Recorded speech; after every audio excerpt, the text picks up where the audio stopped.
बिस्मिल्लाहिर्रहमानिर्रहीम। अस्सलाम वालेकुम स्टूडेंट, मैं हूं हसन फरीद, आपका फिजिक्स टीचर। आज हम पढ़ेंगे टाइप्स ऑफ वेक्टर्स।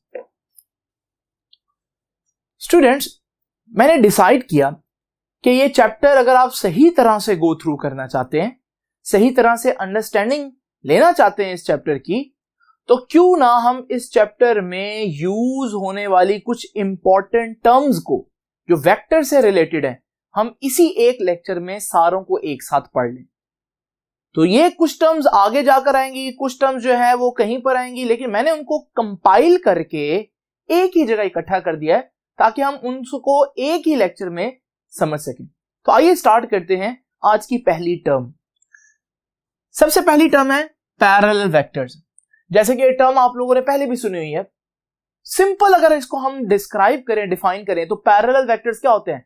ऐसे दो वेक्टर्स जो सेम डायरेक्शन में हो, पैरेलल वेक्टर्स कहलाते हैं। तो यही इनके लिए शर्त है कि पैरेलल वेक्टर्स क्या होते हैं कि which are in same direction. For example, अगर मैं आपके सामने ये दो वेक्टर्स बनाऊं, एक वेक्टर ए और एक वेक्टर बी, तो इसमें एग्जांपल में वेक्टर ए भी एक्स एक्सिस में है और वेक्टर बी भी एक्स एक्सिस में, तो फिर मैं कहूंगा ये दोनों कैसे वेक्टर्स हैं? पैरेलल वेक्टर्स हैं। दूसरी इंपॉर्टेंट बात, जो हम बात करते हैं पैरेलल वेक्टर्स की, तो पैरेलल वेक्टर्स के दरमियान हम कहते हैं कि एंगल 0 डिग्री है। जब भी दो चीजें सेम डायरेक्शन में हो तो हम कहते हैं कि उनके दरमियान एंगल 0 डिग्री है। इसी तरह एक और टर्म है जिसे हम बोलते हैं इक्वल वेक्टर्स। इक्वल वेक्टर्स क्या होते हैं? इसके लिए एक शर्त थी पैरेलल के लिए। इक्वल वेक्टर्स के लिए दो शर्तें हैं। Number 1, vectors which have same magnitude,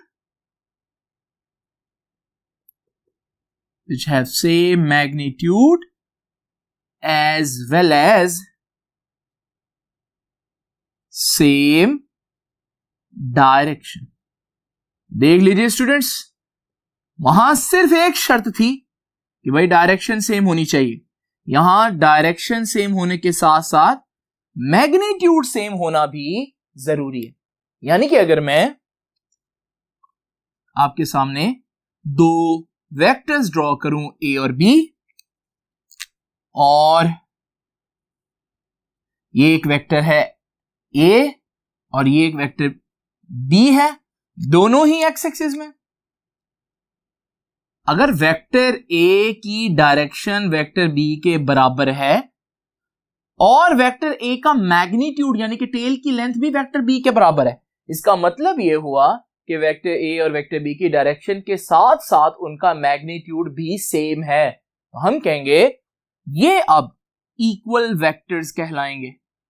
आप देख सकते हैं एंगल अभी भी 0 डिग्री ही बनता है।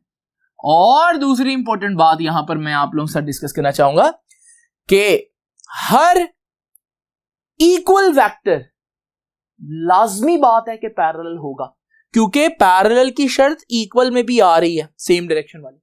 तो हर इक्वल वेक्टर पैरेलल होता है, लेकिन हर पैरेलल वेक्टर इक्वल होना जरूरी नहीं है। ये पैरेलल है लेकिन इक्वल नहीं है, ये इक्वल भी है और पैरेलल भी है। तो ये हमारे पास दो इंपॉर्टेंट बातें। अब जरा देखते हैं तीसरे टाइप का वेक्टर। तीसरे टाइप के वेक्टर को बोलते हैं एंटी पैरेलल वेक्टर। जैसे कि आप देख रहे हैं, इसका ऑपोजिट बनता है ये। तो अगर ये सेम डायरेक्शन में है तो फिर एंटी पैरेलल वेक्टर्स क्या होंगे? जो ऑपोजिट डायरेक्शन में हो। तो जरा देखिए, these are the vectors which are in opposite direction में हो। एग्जाम्पल देखते हैं जी। ये देखिए, अगर ये वेक्टर ए है तो ये वेक्टर बी इसके बिल्कुल ऑपोजिट डायरेक्शन है। तो वेक्टर ए है पॉजिटिव एक्स एक्सिस में, जबकि वेक्टर बी है नेगेटिव एक्स एक्सिस में है। इसका मतलब वेक्टर ए और वेक्टर बी की डायरेक्शन बिल्कुल ऑपोजिट है, तो हम कहेंगे ये दोनों कैसे वेक्टर्स हैं, ये बिल्कुल एंटी पैरेलल वेक्टर्स हैं। अब एंटी पैरेलल वेक्टर्स में एंगल अगर आप देखें तो याद रखिएगा एंगल कहलाता है 180 डिग्री, क्योंकि बिल्कुल ऑपोजिट है एक दूसरे के, तो एंगल कितना होगा जी 180 डिग्री। तो ये है हमारे पास पैरेलल और एंटी पैरेलल वेक्टर्स। अब जरा देखते हैं नेगेटिव वेक्टर क्या होता है। अब मैंने आप लोगों को बताया एंटी पैरेलल होने के लिए एक शर्त है, ऑपोजिट डायरेक्शन। अब नेगेटिव वेक्टर के लिए दो शर्तें। पहली चीज, negative vectors are the vectors which have same magnitude but opposite direction। देख लीजिए हमारे पास दो कंडीशंस आ गई। Number 1 same magnitude, number 2 opposite direction. Opposite direction तो पहले भी था, लेकिन अब एक और शर्त जो ऐड हुई है वो है सेम मैग्नीट्यूड की। तो यहां पर मैग्नीट्यूड सेम रखना है हमने, ये एक वेक्टर देखें और ये एक वेक्टर देखें। क्या दोनों का मैग्नीट्यूड सेम है? जी तकरीबन दोनों का मैग्नीट्यूड सेम है, क्योंकि लेंथ सेम है वेक्टर के टेल की। ये ए है वेक्टर, ये वेक्टर बी है। और मैग्नीट्यूड सेम होने के साथ साथ अगर आप देखें एक पॉजिटिव एक्स एक्सिस में एक नेगेटिव एक्स एक्सिस में, तो इनकी डायरेक्शन बिल्कुल ऑपोजिट हुई। तो हम इसमें कहेंगे कि ए बी का नेगेटिव वेक्टर बनता है, और यहां पर हम थीटा अभी भी 180 बोलेंगे क्योंकि ऑपोजिट डायरेक्शन। तो यहां से हम एक बात कह सकते हैं, वो बात यह है कि जो हमारे पास एंटी पैरेलल वेक्टर्स हैं उनका नेगेटिव होना जरूरी नहीं है, लेकिन हर नेगेटिव वेक्टर एंटी पैरेलल लाजमी होगा। क्यों? क्योंकि इसमें जो ऑपोजिट डायरेक्शन की शर्त है वो इसमें भी है। तो ये बिल्कुल वैसे जैसे पैरेलल और इक्वल वेक्टर्स हैं, इसी तरह एंटी पैरेलल और नेगेटिव वेक्टर है। तो हर नेगेटिव एंटी पैरेलल होता है, लेकिन हर एंटी पैरेलल नेगेटिव नहीं होता। तो जरा देखते हैं हमारे पास नेक्स्ट है कोलीनियर वेक्टर्स। लीनियर वर्ड लिखना है एक लाइन से।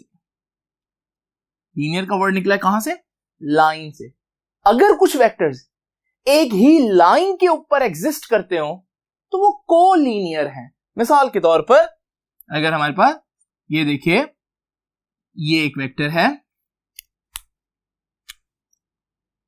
ए, ये एक वेक्टर है बी, और ये एक वेक्टर है सी।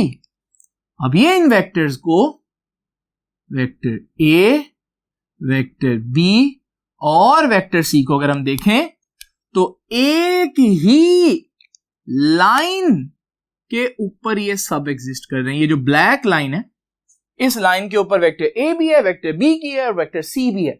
इसका मतलब वेक्टर ए, बी और सी आपस में क्या हुए? कोलीनियर, क्योंकि ये एक ही लाइन के ऊपर है। तो यहां से इनकी डिफाइन करेंगे कि व्हाट आर कोलीनियर वेक्टर्स, कि which lies on same line. एक ही लाइन के ऊपर मौजूद होने हम कोलीनियर वेक्टर्स बोलते हैं। इसी तरह कोप्लेनर वेक्टर्स क्या होते हैं? कोप्लेनर में ये वर्ड निकला है प्लेन से, तो आप समझ ही गए होंगे कि वो वेक्टर्स जो कोप्लेनर, जो एक ही प्लेन के ऊपर मौजूद हो, उन्हें हम बोलते हैं कि वो कोप्लेनर वेक्टर्स हैं। लेकिन इसके लिए आपको समझना पड़ेगा कि प्लेन क्या होता है। देखिए स्टूडेंट्स, हमारे पास आसान अल्फाज में ये व्हाइट बोर्ड एक प्लेन है। हर वो वेक्टर जो इस प्लेन के ऊपर आएगा वो कोप्लेनर होगा। मिसाल के तौर पर ये देखिए, हमारे पास ये एक वेक्टर है ए, ये भी इस व्हाइट बोर्ड के ऊपर है। ये एक वेक्टर बी है, ये भी इस व्हाइट बोर्ड के ऊपर है। ये एक वेक्टर सी है, ये भी इस व्हाइट बोर्ड के ऊपर है। ये एक वेक्टर डी है, ये भी इस व्हाइट बोर्ड के ऊपर बनाया जा सकता है। इसका मतलब ये सारे के सारे वेक्टर्स जो स्टार्ट से लेक्चर के स्टार्ट से अब तक मैंने बनाए वो सब के सब व्हाइट बोर्ड के प्लेन के ऊपर आ सकते हैं। इन्हें बोलते हैं कि ये कोप्लेनर वेक्टर्स हैं, क्योंकि ये एक ही प्लेन के ऊपर मौजूद हैं। तो यहां पर हम इनको डिफाइन करेंगे कि which lies on same plane.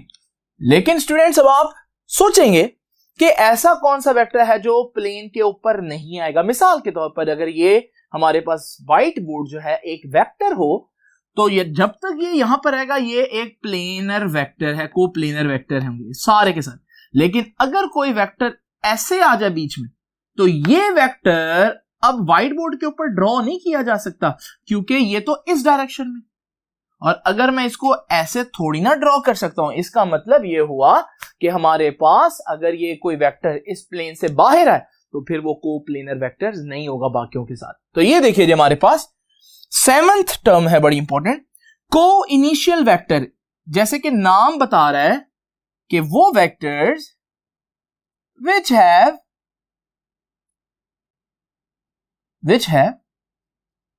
same initial point. ऐसा वेक्टर जो वो वेक्टर्स जिनका सेम इनिशियल पॉइंट हो। मिसाल के तौर पर ये देखिए जी, हमारे पास ये है वेक्टर ए, ये है वेक्टर बी, ये है वेक्टर सी। स्टूडेंट्स, इन तीनों वेक्टर्स को अगर आप ध्यान से देखें तो इन तीनों का स्टार्टिंग पॉइंट यानी कि इनकी जो टेल है वो एक ही पॉइंट पर एग्जिस्ट कर रही है। तो मैं बोलूंगा कि ये को इनिशियल है, यानी कि ये एक ही पॉइंट से इनिशिएट हो रहे हैं, स्टार्ट हो रहे हैं। तो ये हमारे पास हो गया को इनिशियल वेक्टर्स।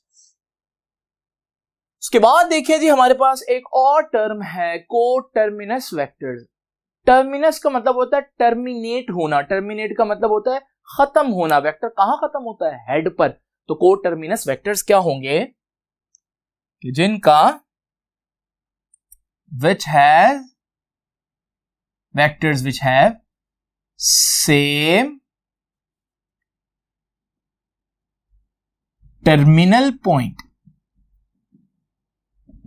मिसाल के तौर पर अगर मैं एक वेक्टर ये है, एक वेक्टर ये है और एक वेक्टर ये है, इस सूरत में ये तीनों वेक्टर्स जो हैं इनके हेड जो कि इनका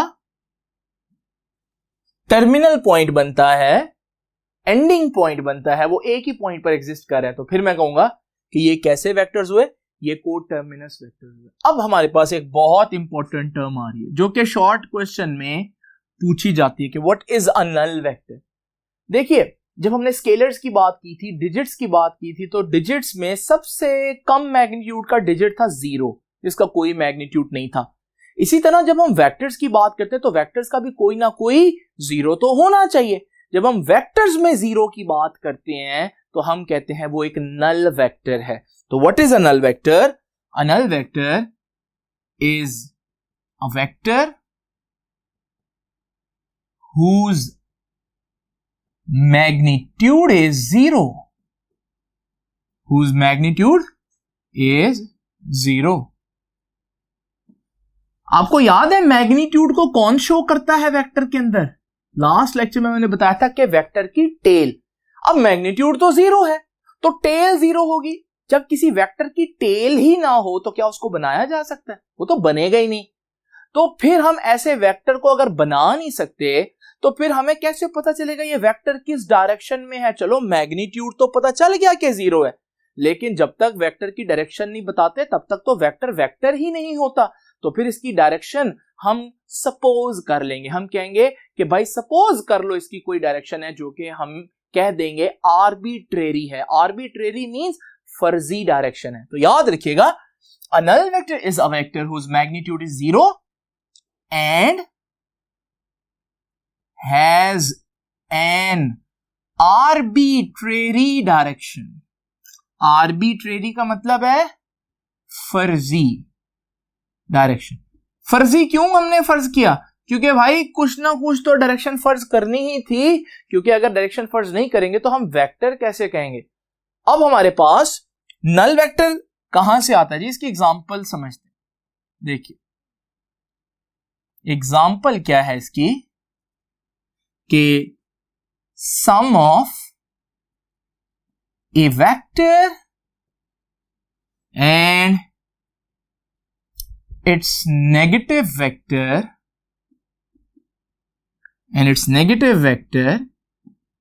is a null vector। तो देखिए जी, एक वेक्टर में उसका नेगेटिव वेक्टर ऐड करें तो हमारे पास जो बचेगा वो नल वेक्टर होगा। मिसाल के तौर पर अगर एक वेक्टर a है और एक वेक्टर उसका ही नेगेटिव है तो आपको पता है ना इसका आंसर क्या आएगा, 0। लेकिन स्टूडेंट्स वेक्टर्स का सम तो वेक्टर आना चाहिए, तो फिर 0 नहीं लिख सकते, 0 तो स्केलर डिजिट है। तो हम कहेंगे कि भाई 0 नहीं बल्कि 0 के ऊपर वेक्टर का निशान डालेंगे। अब ये कोई आम 0 नहीं है, ये एक 0 वेक्टर है जिसे मैंने क्या नाम दिया है, नल वेक्टर।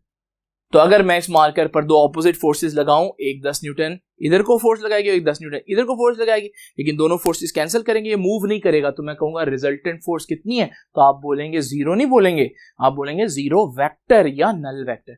तो ये था हमारे पास नल वेक्टर। नल वेक्टर से इंपॉर्टेंट एक बड़ी इंपॉर्टेंट बात आप लोगों को पता होनी चाहिए, और वो ये है कि null vector has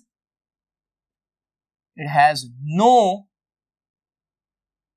physical description.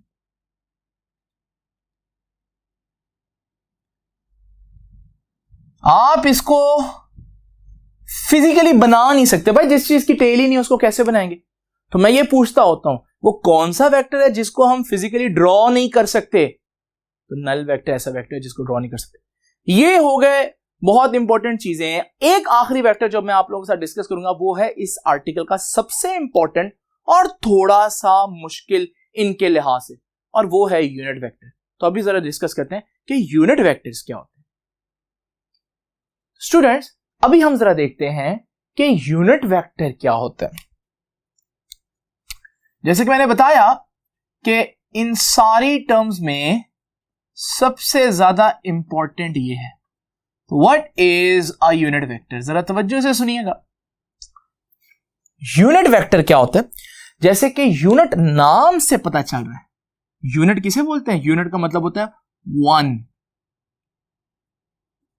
जब भी कोई चीज एक हो तो हम कहते हैं वो 1 है। यूनिट लेंथ 1 मीटर लेंथ या 1 centimetre length. Unit time 1 second, 1 minute, 1 घंटा। जब भी हम यूनिट का वर्ड यूज करते हैं तो हम उस क्वांटिटी को 1 सपोज करते हैं। अब यूनिट वेक्टर क्या होता है, पहले तो हम इसकी अंडरस्टैंडिंग लेते हैं ना जरा। ये देखिए, मैं कहता हूं कि मैं डिस्प्लेसमेंट कवर कर रहा हूं। कितना डिस्प्लेसमेंट कवर कर रहा हूं, 4 मीटर्स। अगर मैं 4 मीटर्स ट्रेवल कर रहा हूं तो क्या यहां से पता चल गया आपको कि मैं किस डायरेक्शन में जा रहा हूं? क्या मैं एक्स एक्सिस में जा रहा हूं, क्या मैं वाई एक्सिस में जा रहा हूं, क्या मैं दोनों एक्सिस में जा रहा हूं, या जेड एक्सिस या तीनों एक्सिस में जा रहा हूं? इसका मतलब मुझे इनके साथ कुछ ऐसा लगाना पड़ेगा जिसकी डायरेक्शन हो। वो डायरेक्शन जब लगेगी फिर जाकर ये पूरा वेक्टर बनेगा। तो जो वेक्टर ऐसा मैं लगाऊंगा जो किसी भी चीज की डायरेक्शन शो करता है उसे मैं बोलूंगा यूनिट वेक्टर। अब उसका मैग्नीट्यूड 1 होना बड़ा जरूरी है, क्योंकि अगर वो मल्टीप्लाई हो गया तो वो उस चीज के मैग्नीट्यूड को छेड़ देगा, खराब कर देगा। तो मैं यहां चाहता हूं एक ऐसी चीज लगाना जिसका काम सिर्फ और सिर्फ डायरेक्शन शो करना हो, मैग्नीट्यूड ना हो उसका, यानी कि उसका मैग्नीट्यूड 1 हो। वो चीज जो लगाऊंगा मैं उसे मैं कहूंगा यूनिट वेक्टर। तो यहां से डेफिनेशन निकलेगी यूनिट वेक्टर की। What is a unit vector? It is a vector whose magnitude is 1। ये एक ऐसा वेक्टर है जिसका मैग्नीट्यूड कितना होता है, 1 होता है। तो ये करता क्या है, डायरेक्शन शो करता है किसी भी वेक्टर की। whose magnitude is 1 and used to specify the direction of a given vector, किसी भी वेक्टर की डायरेक्शन शो करने के लिए जो वेक्टर यूज किया जाता है उसे हम यूनिट वेक्टर कहते हैं। दो बातें नोट करें, मैग्नीट्यूड कितना है 1, और इसका काम क्या है, use to specify the direction, इसका काम होता है डायरेक्शन बताना, तो इसका काम मैग्नीट्यूड में कुछ भी नहीं है, इसलिए इसका मैग्नीट्यूड कितना होना चाहिए 1। एक और बड़ी इंपॉर्टेंट बात जो आप लोग भूल जाएंगे मुझे मालूम है, याद रखिएगा, a unit vector has no unit। क्यों भला? क्योंकि देखिए अगर जो चीज मैंने इधर लगानी है डायरेक्शन के लिए उसका मैग्नीट्यूड हुआ तो वो इसके मैग्नीट्यूड को डिस्टर्ब कर देगा, अगर उसका यूनिट हुआ तो वो ये ऑलरेडी जो यूनिट लगा उसको भी चेंज कर देगा। उसका काम है डायरेक्शन बताना, तो ना ही उसका यूनिट होना चाहिए ना ही उसका मैग्नीट्यूड 1 से ज्यादा होना चाहिए, क्योंकि फिर वो मैग्नीट्यूड को भी डिस्टर्ब करेगा। तो मैग्नीट्यूड 1 होता है, इसका काम डायरेक्शन बताना होता है, लेकिन ये बात बुक ने नहीं लिखी a unit vector has no unit, unit vector का यूनिट भी नहीं होना चाहिए, क्योंकि उसका काम ही सिर्फ और सिर्फ क्या बताना है, डायरेक्शन बताना। अब जरा देखते हैं, हमें मालूम है कि एक वेक्टर के अंदर भाई दो चीजें हैं। पहली चीज कौन सी है, मैग्नीट्यूड, दूसरी चीज डायरेक्शन। जब ये दोनों चीजें होंगी फिर ही वेक्टर का मतलब पूरा होगा। अभी अगर मेरे पास एक वेक्टर ए है तो इस वेक्टर ए का मैग्नीट्यूड ऐसे लिख दूंगा मैं, साथ क्या होना चाहिए, उस ए वेक्टर की डायरेक्शन बताने वाली कोई चीज, उसे मैं लिखूंगा ए हैट। और बेटा यही हमारा यूनिट वेक्टर है। तो यूनिट वेक्टर ऐसे यहां से हम यूनिट वेक्टर भी निकाल सकते हैं। ये देखिए यूनिट वेक्टर किसके बराबर आएगा, यूनिट वेक्टर बराबर आएगा, ये ए का मैग्नीट्यूड उधर जाकर डिवाइड हो जाएगा, तो A vector divided by A magnitude.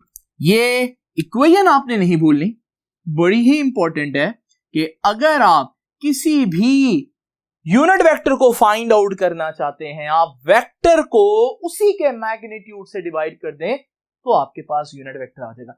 इस फार्मूले को जल्दी से जहन में बिठाएं और फिर मैं आपसे पूछता हूं एक बड़ा जबरदस्त किस्म का एमसीक्यू। स्टूडेंट्स ये एक एमसीक्यू है, जरा ध्यान से देखिएगा।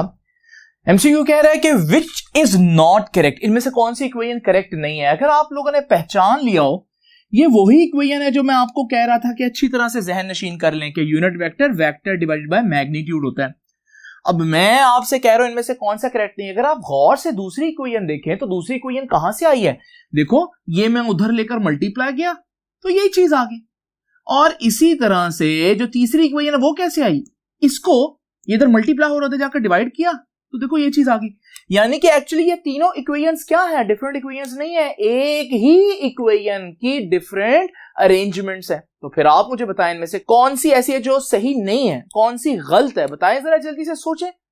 अगर आपने डी ऑप्शन सोचे, क्योंकि आप लोग कह रहे हैं कि ये तो सारे ही करेक्ट हैं, एक ही इक्वेशन की तो डिफरेंट अरेंजमेंट्स है, लेकिन अब इसका आंसर बड़े ही ध्यान से सुनना है। मजे की बात यह है कि इसमें सी ऑप्शन करेक्ट है, यानी कि अगर मैं पूछूं विच इज नॉट करेक्ट तो C is not correct, this is wrong formula. आप हैरान होंगे कि सर ये तो एक ही फॉर्मूला की 3 डिफरेंट अरेंजमेंट्स हैं और वो भी सही हैं, ये फॉर्मूला गलत कैसे हो गया। सुनिएगा बच्चों ध्यान से, देखें ये क्या है, वेक्टर ए, नीचे क्या है, यूनिट वेक्टर। बेटा यूनिट वेक्टर है तो वेक्टर ही ना। अब मजे की बात है वेक्टर वेक्टर से डिवाइड हो रहा है। अब यहां पर एक बड़ी इंपॉर्टेंट बात याद रखना है, वेक्टर वेक्टर से डिवाइड नहीं हो सकता, याद रखेंगे ये बात। तो vectors can not be divided, vectors divide नहीं हो सकते, ये बड़ी इंपॉर्टेंट बात है, इसको ध्यान में रखिएगा। तो आप देख सकते हैं कि बज़ाहिर लग रहा है जैसे सारे ऑप्शंस जो हैं वो सही है, लेकिन अगर आप डीपली देखेंगे तो आपको उनमें से एक ऑप्शन सही है। एमसीक्यू जब भी मैं पूछूं बड़ी एहतियात से आंसर देना है, बड़े ही तवज्जो से, क्योंकि हो सकता है उसमें छोटे छोटे अल्फाजों की वजह से भी, चेंज करने की वजह से भी आपका आंसर टोटली चेंज हो जाए। तो आइए स्टार्ट करते हैं वापस अपना टॉपिक। तो स्टूडेंट्स, आप लोग ने देखा कि किस तरह से ये फॉर्मूला थोड़ा सा ट्रिकी हो सकता है, इसको याद रखिएगा। अब हम टॉपिक को मजीद आगे लेकर चलते हैं। देखिए स्टूडेंट्स, आपको याद होगा मैंने कार्टेशियन सिस्टम आपको सिखाया था, और कार्टेशियन सिस्टम में मैंने आपको बताया था कि ये है एक्स एक्सिस, ये है वाई एक्सिस और ये है जेड एक्सिस। अब जरा तवज्जो कीजिएगा। देखें, आपका यूनिट वेक्टर ऐसे ही है जैसे एक कदम। जब भी मैं चलूंगा तो मुझे बताना पड़ेगा मैं एक कदम एक्स एक्सिस में ले रहा हूं, वाई एक्सिस में ले रहा हूं या जेड एक्सिस में। तो मुझे एक्स एक्सिस, वाई एक्सिस और जेड एक्सिस के लिए यूनिट वेक्टर्स स्पेसिफाई करने पड़ेंगे। तो याद रखिएगा, अगर मैं एक्स एक्सिस में चलूंगा तो मैं अपने उस एक कदम को आई हैट कहूंगा। अगर मैं वाई एक्सिस में चलूंगा तो मैं अपने उस एक कदम को जे हैट, और अगर मैं जेड एक्सिस में चलूंगा तो उस एक कदम को मैं के हैट कहूंगा। इसका मतलब ये जो आई हैट, जे हैट और के हैट, ये क्या है? ये यूनिट वेक्टर्स हैं। लेकिन आई हैट किस एक्सिस में? एक्स एक्सिस में बताएगा। वाई, जे हैट वाई एक्सिस में, और के हैट जेड एक्सिस में की डायरेक्शन को स्पेसिफाई करेगा। क्योंकि ये एक्सिस को स्पेसिफाई कर रहे हैं, या आपकी मूवमेंट जो है उसमें किस एक्सिस में होगी उसको स्पेसिफाई कर रहे हैं, इसलिए इन्हें बोलते हैं, आई, जे और के को बोलते हैं स्पेसिफाइड यूनिट वेक्टर्स। स्पेसिफाइड, ये बुक में वर्ड नहीं है, लेकिन आप याद रखिएगा स्पेसिफाइड यूनिट वेक्टर्स कौन से? आई, जे और के। और यूनिट वेक्टर्स का मैग्नीट्यूड कितना होता है बच्चों? 1। तो इसका मतलब अगर कहीं पर आई हैट लिखा हुआ है, या जे हैट लिखा हुआ है, या के हैट लिखा हुआ है, ये तो यूनिट वेक्टर्स होंगे। तो इनका मैग्नीट्यूड, ये देखें मैग्नीट्यूड के लिए वर्ड यूज, ये सिंबल यूज करें, इनका मैग्नीट्यूड कितना होगा बेटा? 1 होगा हमेशा। अब जरा इंपॉर्टेंट बात देखिएगा। अब होता क्या है कि बच्चे आई, जे और के को यूनिट वेक्टर समझते हैं। गलती वो ये करते हैं, वो सिर्फ इन्हीं को यूनिट वेक्टर समझते हैं। इनके अलावा भी यूनिट वेक्टर्स हो सकते हैं। देखो, अगर मैं एक वेक्टर इस डायरेक्शन में है, आर वेक्टर, बेटा अब अगर मैंने इस वेक्टर की डायरेक्शन में जाना है तो मुझे जो एक कदम होगा ना वो एक्स एक्सिस पर होगा ना वो वाई एक्सिस पर होगा, बल्कि वो एक्स एक्सिस और वाई एक्सिस के दरमियान में होगा। तो इस डायरेक्शन में भी तो कोई यूनिट वेक्टर हो सकता है ना इसका। इस डायरेक्शन में भी तो एक कदम ले सकता है। इसका जरूरी नहीं मतलब कि मैं आई हैट और जे हैट और के हैट तीन ही वेक्टर्स हो, यूनिट वेक्टर्स हो, यानी कि मैं सिर्फ हमेशा एक्स एक्सिस और वाई एक्सिस और जेड एक्सिस में ट्रेवल नहीं करूंगा, बल्कि समटाइम मैं किसी एक्स और वाई प्लेन में भी ट्रेवल कर सकता हूं, वाई जेड प्लेन में भी ट्रेवल कर सकता हूं। इस तरह का जो यूनिट वेक्टर होगा आर हैट या एन हैट, ये भी यूनिट वेक्टर्स हैं। एन हैट को मैं यहां डिस्कस करना नहीं चाहता क्योंकि इसको हम डिटेल में डिस्कस करेंगे क्रॉस प्रोडक्ट के टॉपिक के अंदर। तो बस मैं यहां इतना बताता चलता हूं कि आर हैट और एन हैट ये भी यूनिट वेक्टर्स हैं, लेकिन वो तो स्पेसिफाइड यूनिट वेक्टर्स थे ना, x axis, y axis, z axis में। ये नॉन स्पेसिफाइड यूनिट वेक्टर्स हैं। मिसाल के तौर पर देखो, अब आपका क्वेश्चन होगा कि सर आई, जे और के को तो देखते ही पता चल जाएगा कि वो यूनिट वेक्टर्स हैं, लेकिन अगर कोई और यूनिट वेक्टर है तो हमें कैसे पता चलेगा कि वो यूनिट वेक्टर है भी या नहीं? तो इसके लिए बड़ा आसान सा मेरे पास एक सॉल्यूशन है, जरा तवज्जो कीजिएगा। मैं आपके सामने एक वेक्टर लिखता हूं। वेक्टर है 1/√2 आई हैट प्लस 1/√2 जे हैट। बड़ा खौफनाक सा वेक्टर लग रहा है, लेकिन एक्चुअली में इतना मुश्किल नहीं है इसको सॉल्व करना। मैं आपसे पूछता हूं कि क्या ये यूनिट वेक्टर है या नहीं? अब आप इसको देखना चाहते हैं कि ये यूनिट वेक्टर है या नहीं, क्या तरीका है आपके पास? अगर खाली आई, खाली जे, खाली के लिखा होता, कंफर्म था यूनिट वेक्टर है। लेकिन आई और जे के इस तरह के कॉम्बिनेशंस यूनिट वेक्टर होंगे या नहीं होंगे, इसके लिए हमारे पास एक छोटा सा टेस्ट है, और वो टेस्ट है कि आप उसका मैग्नीट्यूड लो। मैंने अभी बताया था यूनिट वेक्टर का मैग्नीट्यूड कितना होता है, 1। अगर आप इसका मैग्नीट्यूड लो और 1 आंसर आ जाए तो ये यूनिट वेक्टर है, और अगर ना आया तो ये यूनिट वेक्टर नहीं है। इतना आसान सा टेस्ट है। लेकिन आप पूछेंगे सर ये यूनिट वेक्टर का मैग्नीट्यूड लेना कैसे है? वैसे ये आर्टिकल हम लोगों ने आगे पढ़ना है, लेकिन यहां तक के लिए मैं आपको एक सिंपल तरीके से बता देता हूं कि जब भी आपने यूनिट वेक्टर का मैग्नीट्यूड देखना, आप ये अंडर रूट डालें और इस अंडर रूट के अंदर ये दो ब्रैकेट्स और उनका स्क्वायर। पहली ब्रैकेट में जो आई हैट के साथ है वो डालें। आई हैट के साथ क्या है बेटा? आई हैट के साथ तो है 1/√2। जब मैं इधर पुट करूंगा ये आ जाएगा 1/√2। फिर यहां पर जे हैट के साथ क्या है? 1/√2। देखिए जे हैट और आई हैट को नहीं डालना, आई हैट के साथ जो मैग्नीट्यूड है और जे हैट के साथ जो मैग्नीट्यूड है सिर्फ उनको पुट करना है। और अगर के हैट होगा तो फिर यहां पर आप एक ब्रैकेट डालकर के हैट को भी यूज करेंगे। अब जरा देखिए हमारे पास आर हैट का जो मैग्नीट्यूड आएगा कितना आएगा?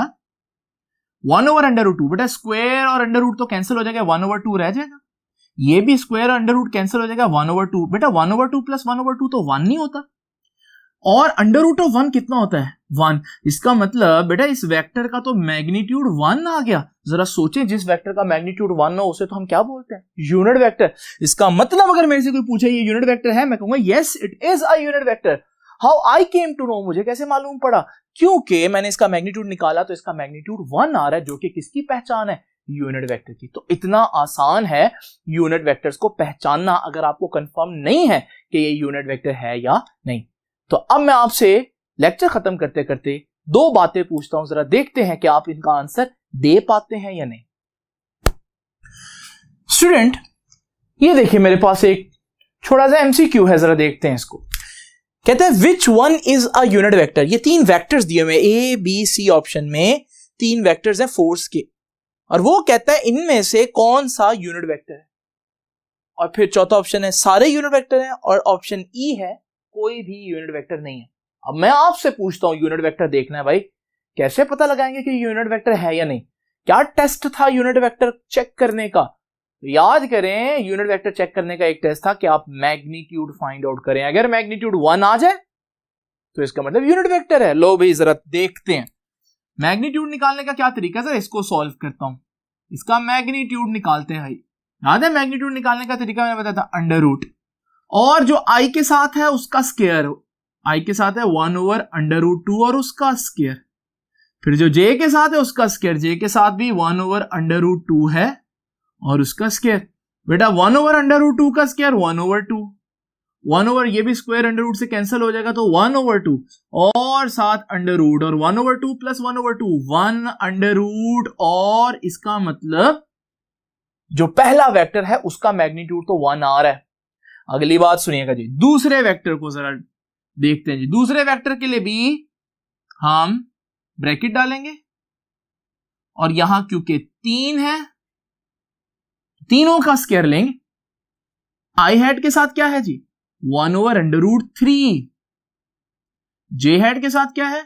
1/√3, और के हैट के साथ 1/√3।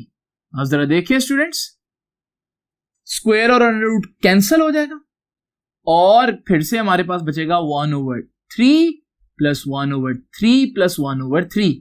बेटा 1/3 + 1/3 + 1/3 तो 1 आ जाएगा। और आप इसको सॉल्व करके देखेंगे हमारे पास ऑप्शन बी जो वेक्टर है उसका भी मैग्नीट्यूड 1 आ रहा है। और अब जरा तीसरा देखते हैं, मुश्किल लग रहा है लेकिन है आसान। देखें जी, वही फॉर्मूला मैग्नीट्यूड का। क्या तरीका है मैग्नीट्यूड निकालने का? अंडर रूट जो आई के साथ है उसका स्क्वायर, यानी कि साइन थीटा का स्क्वायर, तो वो साइन स्क्वायर थीटा आ जाएगा। जो जे के साथ है यानी कि कॉस थीटा का स्क्वायर, वो कॉस स्क्वायर थीटा आ जाएगा। अब स्टूडेंट्स आपको याद होगा, आपने एक फार्मूला पढ़ा था 10th में, और वो फार्मूला ये था कि sine square theta + cos square theta = 1। तो इसका मतलब आंसर इसका भी 1 आ जाएगा। तो आपने देखा स्टूडेंट्स ए ऑप्शन और बी ऑप्शन और सी ऑप्शन में जितने भी वेक्टर्स हैं उन सबका मैग्नीट्यूड 1 आ रहा है, तो जल्दी से बताएं कि इनमें से कौन सा ऑप्शन करेक्ट होगा। ये यूनिट वेक्टर है, ये यूनिट वेक्टर है, ये यूनिट वेक्टर है, या सारे ही यूनिट वेक्टर्स हैं? तो आप में से ज्यादातर बच्चे यही कहेंगे कि सारे यूनिट वेक्टर्स हैं, बट आपने वो बात फिर से भूल गए हैं जो मैंने बोला था कि आप लोग भूल जाएंगे। तो अब जरा तवज्जो से सुनिएगा स्टूडेंट्स, आपको याद है मैंने आपको बताया था a unit vector has no unit, unit vector का यूनिट नहीं होता। और आपने नोट नहीं किया, फोर्स का यूनिट न्यूटन लिखा हुआ है, यहां भी फोर्स का यूनिट न्यूटन लिखा हुआ है, यहां भी फोर्स का यूनिट लिखा हुआ है न्यूटन। तो जब भी यूनिट लिखा हो तो यूनिट वेक्टर का तो यूनिट हो ही नहीं सकता। तो बेटा इसमें हमारा आंसर क्या होगा? None is the unit vector, इनमें से कोई भी यूनिट वेक्टर नहीं है। हां, अगर ये इस तरह से होता कि यहां भी n ना लिखा होता, यहां भी n ना लिखा होता, यहां भी n ना लिखा होता, फिर मैग्नीट्यूड 1 आ रहा है और यूनिट भी नहीं है, फिर हम कहते कि ऑल आर यूनिट वेक्टर। तो थोड़ी थोड़ी डिटेल, छोटी छोटी डिटेल भी देखना बहुत जरूरी है, फिर जाकर आप अच्छे मार्क्स सिक्योर कर सकेंगे। ये था आज का आर्टिकल। आई होप कि आप इसको अच्छी तरह से पढ़ेंगे। आपसे मुलाकात होगी नेक्स्ट लेक्चर में, तब तक के लिए अल्लाह हाफिज।